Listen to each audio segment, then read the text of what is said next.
Well, like I told our team, I'm not happy with the result. It felt different than 2 weeks ago. I thought our kids played hard. Thought our defensive kids played hard. I thought we had some kids give us some really good efforts. I thought those 2 plays in the first half really changed the whole complexion of the game. I think the turnover we had that gave a short field that made it a 14-10 game, and then we blew the coverage right before the half.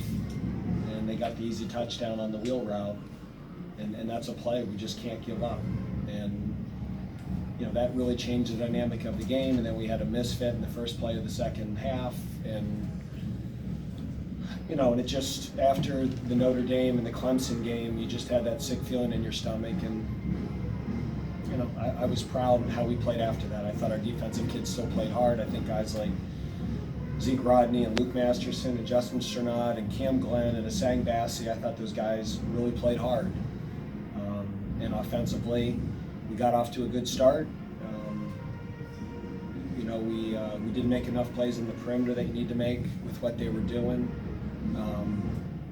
Sam had a little bit of a rough game, but then he bounced back on that last drive, and it was good to see us get another touchdown. And right now we're just a very thin, very beat up group. And but we played hard. I think our kids have stuck together. Again, losing's never acceptable, and there's no consolation, but at least I saw a football team that I thought prepared hard and fought hard and played hard, and we'll take some positives from that and move forward. There was a timeout before the touchdown on the wheel route. What was talked about in that timeout? What was the thought going into it? I mean, just to make sure we had the call down. It was I believe was it a 4th down? Yeah, 4th and 3. Yeah, and they had been sometimes subbing different personnel on 4th down, and we were in the call we wanted to be in. We had a player just totally blow the coverage. As far as Sam's game goes, very up and down. Started up and really struggled, made some really poor decisions in the pocket.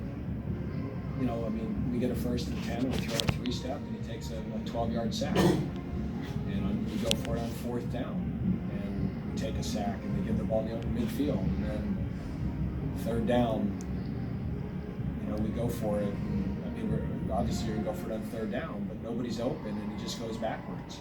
And so he made some really poor decisions in the pocket that cost us a lot of yardage.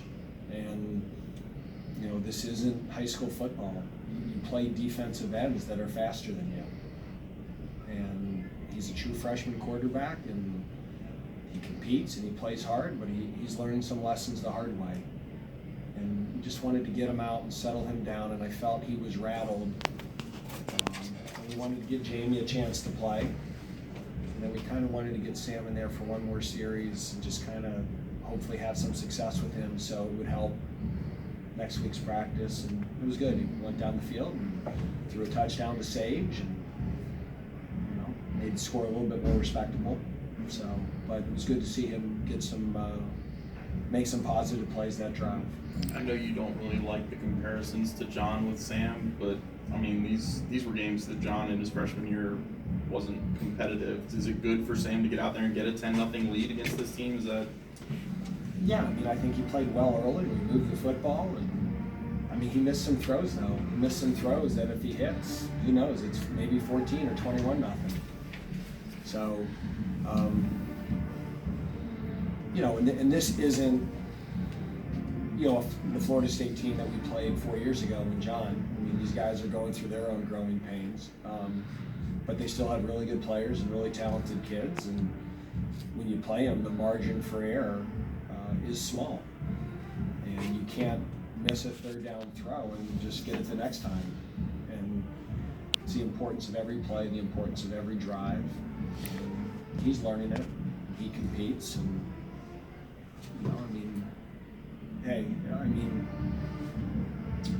quite honestly, we're facing some adversity this year we didn't face a year ago in terms of injuries and being thin, and it was certainly never the plan to go into this year with a freshman quarterback. But things happen and injuries happen, and you play the hand you're dealt. And the important thing is that guys compete, that we get better, and we stick together. And we're in this boat together. And today it felt like we were in it together. And 2 weeks ago, that was a hard one to live with for 2 weeks. This one, I'm not happy, but I can live with the effort and I can live with the preparation. And I do feel that there's a locker room that does care, and that they were willing to work and fight through adversity. And that's what you need from youngsters. You got to get them into that. It'd be kind of safe to say you kind of dominated most of the first quarter. Is there a moment where things kind of like snapped and switched, Dave? Yeah, I mean, I think the one drive they really threw the ball. They really, they got that one drive. They just kind of threw it down the field. They got good receivers, and they won some matchups, and we missed some tackles. And I really think this game flipped on that one turnover.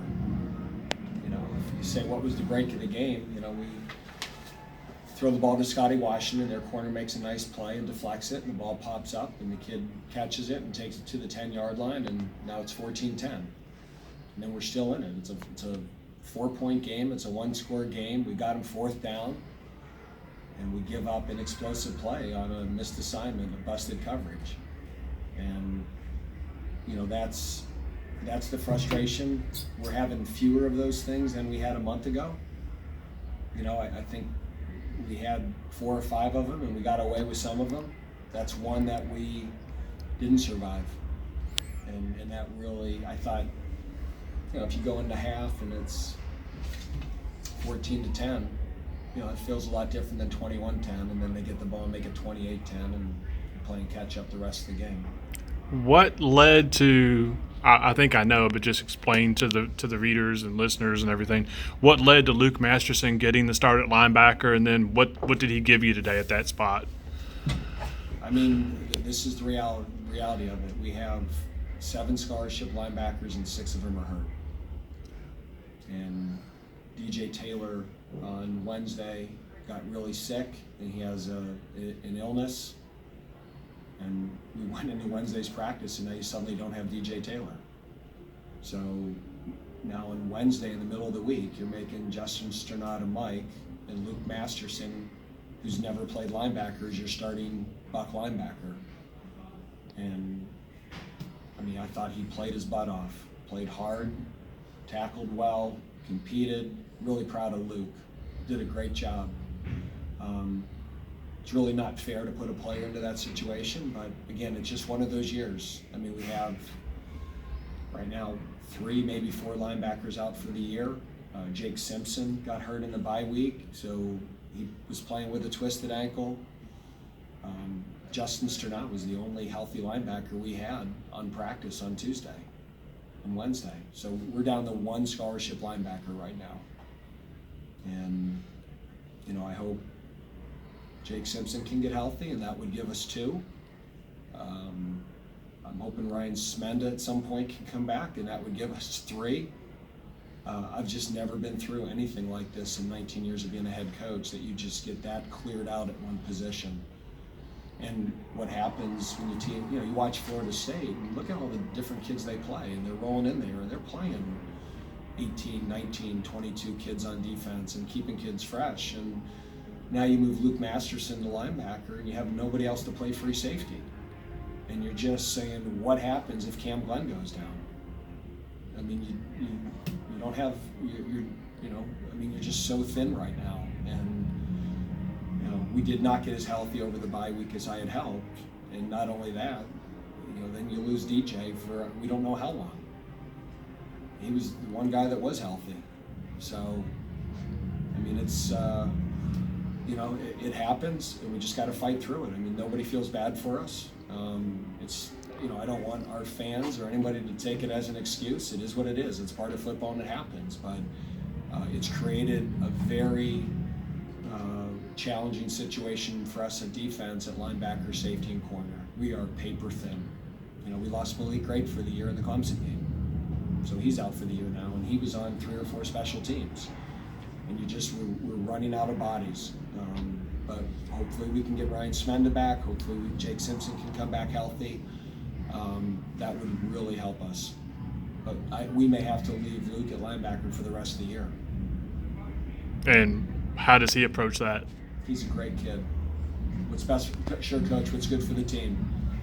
And then the first day we moved in there, he looked good. I said, "Man, you look really good. It's all the things you do great as a safety." He goes, "Yeah, coach, I really liked it." I'm like, I'm glad. That's where you're playing.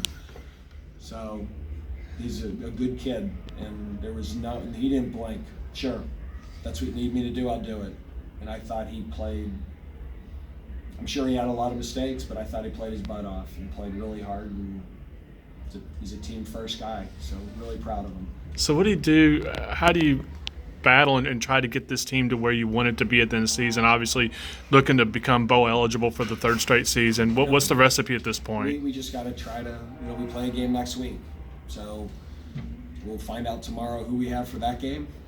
We lost Patrick Osterhage today, and I don't know how long we're going to be without him now. It just we'll take the guys that are healthy and get them ready and go up to Louisville and try to find number 4. Did you see Phil Haynes try to sneak back in when he was walking off? Yeah, I love that kid, man. I love that kid.